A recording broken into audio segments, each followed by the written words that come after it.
Welcome back everybody to LackLuster Gaming, the show for those who love to game but know they're mediocre at best. We've got some news, but before we get into it, let's get to those shoutouts. Gaming with Jeff yesterday was first. Wow Alaska, FD51 Plays, welcome to the channel, and Coco Guy Man. Before we get into today's deck, let's go over some of this news. All of this information came from Reddit on a developer Q&A that they just posted 3 days ago. Sorry I'm getting it to you guys a little bit late, but the first question was, will we see a new card rarity above legendary in future updates? Their response is, we don't have any plans to add new rarity at the moment. Anything is possible in the future, of course, but it feels quite unlikely right now. However, hero units is something we've talked about a few times and even play tested a bit, but we were thinking about them unlocking in a different way to the normal card unlocks. So that would mean they'd probably not be a new card rarity in the normal sense. This is all hypothetical, of course. We aren't adding heroes anytime soon, if ever. So all that news that we've been talking about lately about the Archer Queen challenge or the Barbarian King challenge doesn't look like it's coming to fruition anytime soon. But the next question, what is your goal for legendary trophies? And this is really interesting, especially for me. I just recently was able to pass 4K last season, so glad you asked this. We're actually planning to stop giving out legendary trophies after the next update arrives, which is presumed to be in March. The reason is we are currently working on the end game, goals after 4K trophies. That's exciting, actually. It's kind of depressing because I just started getting these legendary trophies. However, endgame content is what kills most games. If you don't have it, there's really no point in continuing to play it. So, legendaries don't feel like a good fit in their new plans. We don't want to shoehorn them in because they already exist in the game. We're planning to leave them visible on your player profiles for the time being, but not indefinitely. When we do remove them entirely, not sure when, we'll probably give something back for your time and hard work earning them. Maybe some kind of reward, whether it be cards, gems, gold, whatever. Who knows? We'll find out in the future. Hopefully, it's something nice, and hopefully I continue to earn them while I still can, so keep trying to get them if you can. Now, the next question was, do you have any plans to move the clan chest from Monday to Wednesday to the weekend? And this is huge. I don't know why they started it from Monday to Wednesday. I think it sucks. Most of my clan mates are school-age kids that, you know, or people with jobs, and they just don't have the time Monday through Wednesday to complete the goals that I have for the clan. I require 20 crowns per person in the clan. Not everybody can hit it, and a lot of people come to me telling me about final exams, midterms, something at work, whatever, and they're unable to participate. So it's really nice to see that they're looking into this. Their answer to the question is yes, we are going to move the clan chest to run from Friday to Monday after the next update. The primary reason we had it running from Monday to Wednesdays, we thought the weekends would be more about the new card releases and special event challenges, and we wanted some form of eventfulness happening midweek too. In hindsight, this is clearly not the best time to play for a lot of people, so we'll make it better. And I'm extremely happy that they're taking you guys and us, everybody in general, into consideration for this. I'm really excited for it to be on the weekends. I know I'll be able to add a lot more to the crown chest on the weekends, as I don't typically edit all weekend long. My weekdays are my editing days. So the next question was, are you planning to rework the tournaments? And this is something I've been talking about because I host tournaments so frequently. This is something Clash with Ash has been talking about, and Brenchung, because they host so many free tournaments. the answer is yes. We have two main objectives for the rework. Firstly, to make challenges when we think of tournaments, we think of everything under the tournaments tab interesting and enjoyable for a wider range of player skill levels. Currently, they're primarily played by good players and aren't very easy for the less skilled players.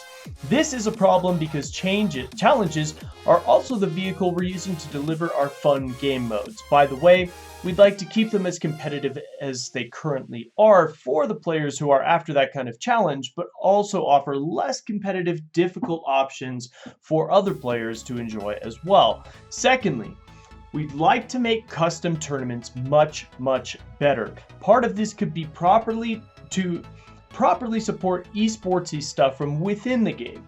We understand that if Clash Royale's esports scene is to flourish and develop, which would be amazing, we need to take it more seriously from within the game. We don't have concrete plans for either of these improvements just yet, and we definitely don't have development time to squeeze them into the next update, but they're most certainly on our radar. So it's a little unfortunate. I was kind of hoping for the 15K tournaments to come back. I really want to host some of those for you guys, but it doesn't look like they're coming to us in March. But we'll have to wait and see what comes out of these new tournament reworks. I'm really excited about that. So the next question: how do you plan to develop clans further? We don't have any immediate plans for clan development, but we know it's really important to make clans more sticky. Like less, less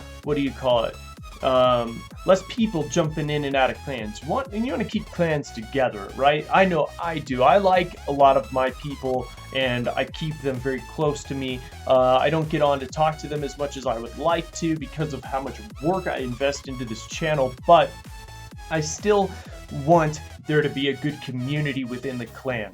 Clan Wars did really well for Clash of Clans, so we keep asking ourselves, what could Clash Royale's Clan War feature be? And we've been talking about that on this channel for, 5 or 6 months since the channel's Omega, you know what I'm saying?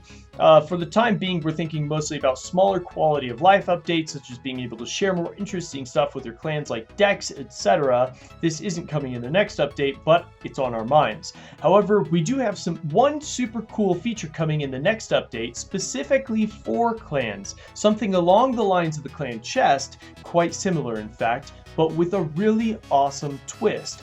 Now, there's no word on what that is, like there's no guaranteed idea. Let me know what you think it might be down below. My thought on it is it's going to be a clan chest. However, instead of crowns, you have to win a battle using a specific card, most likely the most recent card that was released. And if you win a battle using that card in your deck, the crowns will be added to that clan chest. I think that would be really cool, an interesting twist. I don't know if it's a really awesome twist as they're pronouncing it here, but it might be something that would be fun. Let me know what you guys think down below. Now, the final thing I wanted to share with you guys is the Pirate Arena. Now, I want to put a disclaimer out there. This is not released by Supercell. It is not released by Opedget Studios, so I cannot confirm that this is real. However, the artwork on it is very well done. Normally when you see these, it is, how do we want to say it? The artwork is extremely lackluster. It doesn't really fit in with the narrative of what is Clash Royale. But this right here seems to really nail it down quite right, in my opinion. Maybe it does, maybe you guys don't see it, maybe you guys see it differently, but I don't know. It would be really cool to have a Pirates Arena. I would really love a swashbuckler or a captain's mate, or some type of weird card. Some neat legendaries could come out of this, but who knows? I'm interested in it. I'd love to see it. Tell me your thoughts down below. I do think that this is just some art made by a fan, but we'll have to see in the future, obviously. Now, let's get into today's deck. So today's deck was first released by Marcel P, and I think he called it like the Mirrored Rocket, and he actually got up to first place with this deck, and I think he won second place overall globally after an entire season using this deck. I could be wrong on that, but you gotta check this out. There's one legendary card in it. It is the log. So if you don't have the log, obviously use zap or arrows. Either one of those will suffice. I recommend zap, even though it will not take out Goblin Barrel, which is mainly its primary function in this. And right there you can see I start out with a pretty bad tornado, and this guy is kind of trolling me already with the well played, and I'm going up against a Lava Hound deck. Now luckily the Executioner, as we know, still does some major damage to the Lava Hound, and in fact some of the stun mechanic, I don't know if it's actually been fixed or not, because I still see it from time to time. Now, it might just be a fluke, maybe it's just not completely fixed yet, but I don't know. From what it looked like right there, it looked like there's still a stun mechanic applied to it. Now, check this out. This guy's got this Lava Hound coming in. I've got 3 furnaces down. Look at all 6 of those Fire Spirits almost completely take out that Lava Hound. But he's doing some pretty decent work. He's got the balloon there as well. We're going up against that classic Lava Loon deck that's been just dominating lately.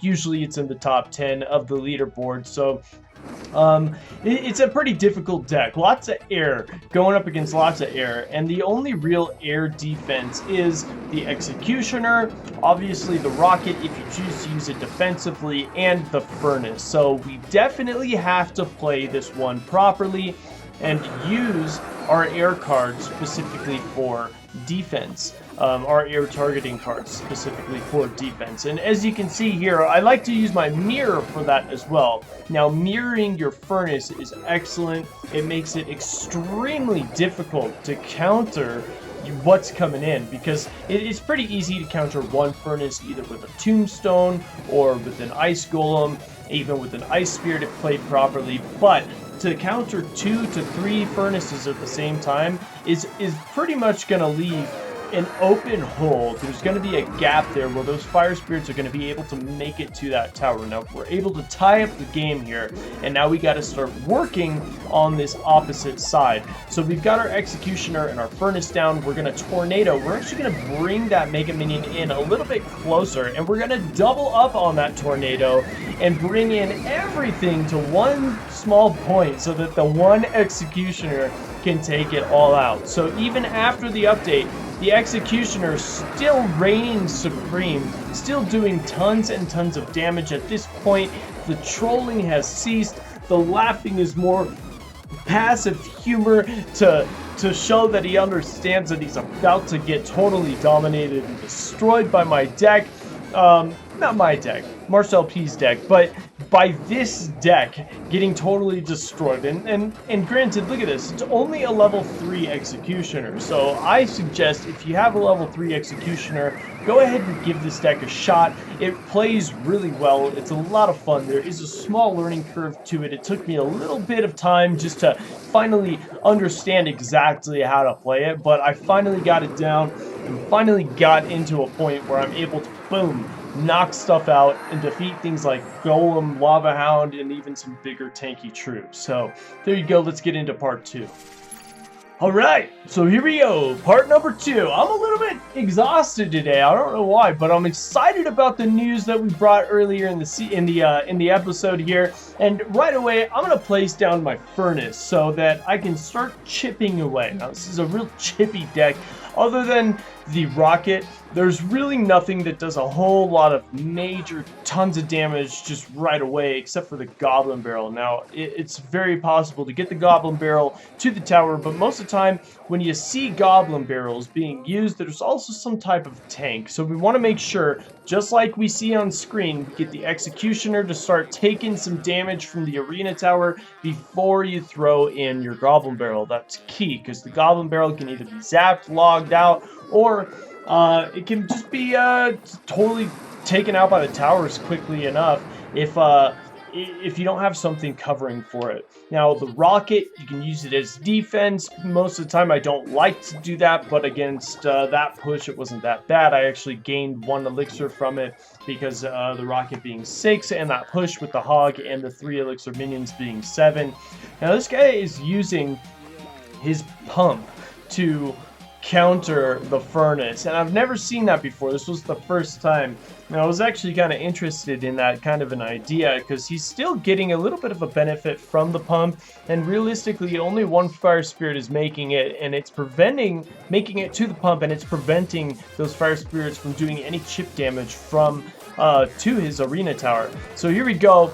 He's frozen us, but the freeze didn't get all of those hogs, and for some reason I'm just getting BM'd left and right, even though, I mean, realistically, there's nothing to BM there. So my executioner takes out those minions, logged out those princess, and that princess, and then the executioner actually gets 1 swing off, so that's pretty nice. Now we're gonna set down our furnace once again, but I like to wait just to make sure that I have some stuff to defend. Now I know I'm within rocket range, so I send my furnace going in the opposite direction so we can start working on that tower just in case he's able to hog freeze me well enough to take out that tower. So again, he's coming in with the hog rider, trying to take out that furnace. We've got our Skarmy, that's okay, and he freezes, but it's just a little bit too late. He didn't conserve his elixir enough, so I split Goblin Barrel. He decides to go all in on the left side, which is fine.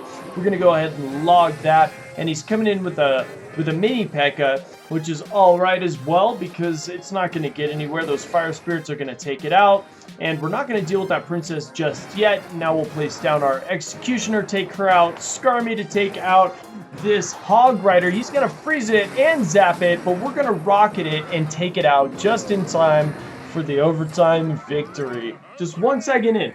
It's amazing. Pretty fun deck.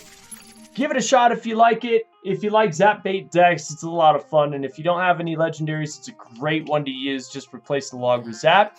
And I'll be back tomorrow, guys. Tomorrow is the tournament, a big 2K tournament. So make sure you got your notifications turned on and you're the first ones in. I love you guys. Peace out.